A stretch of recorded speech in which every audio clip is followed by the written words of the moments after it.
Excuse me, where can I find the women clothing section? It's on the second floor next to the shoe store. Excuse me, where can I find the women clothing section? တစိမ့်လောက်အမျိုးသမီးအဝတ်အစားအတန်းကိုဘယ်မှာရှာလို့ရမလဲလို့မေးတာပါ Women clothing section အမျိုးသမီးအဝတ်အစားရောင်းတဲ့နေရာပါ It's on the second floor next to the shoe store. အဲ့ဒါကဒုတိယအထပ်ဖနက်ဆိုင်ရဲ့ဘေးမှာလို့ပြောတာဖြစ်ပါတယ် It's on the second floor ဒုတိယအထပ်ကိုပြောတာပါ floor ဆိုတာကပထမအထပ်ဒုတိယအထပ်စသဖြင့်အထပ်ကို floor လို့သုံးပါတယ် next to ဆိုတာကဘေးမှာ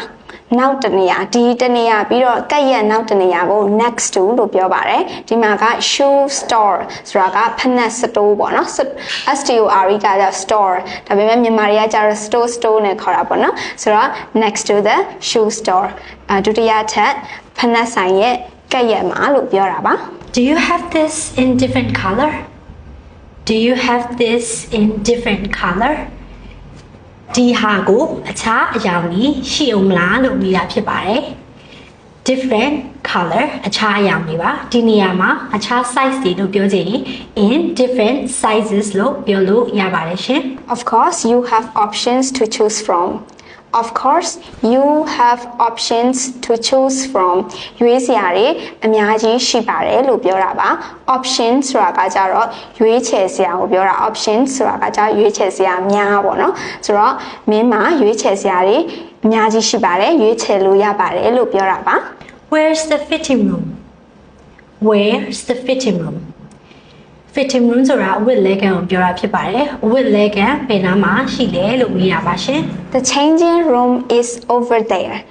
changing room ဆိုတာက fitting room နဲ့အတူတူပါပဲအဝတ်အစားလဲရတဲ့အခန်းကိုပြောတာပါ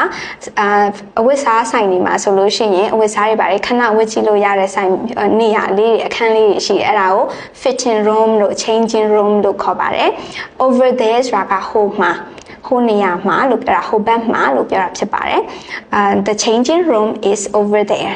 over there ဆိုတာဟိုဘက်မှာတခုခုပြောရဲဆိုရင်ဟဲ့လမ်းဘက်မှာလဲဆိုရင် over there ဟိုဘက်မှာအဲ့လိုမျိုးပြောလို့ရပါတယ်ရှင်ဒါဆိုလို့ရှိရင် shopping ထပ်တဲ့အခါမှာမေးလို့ရတဲ့အင်္ဂလိပ်စကားလေးတွေကိုသိသွားပြီလို့ထင်ပါတယ်ပိုကောင်းတဲ့ဗီဒီယိုနဲ့တွေ့ကြမယ်ရွှေ education page ကို follow လုပ်ထားပေးပါဒီဗီဒီယိုကိုလည်း like နဲ့ share လုပ်ထားပေးပါဦးเนาะအင်္ဂလိပ်စာသင်တန်းသိချင်တဲ့သူတွေက comment မှာ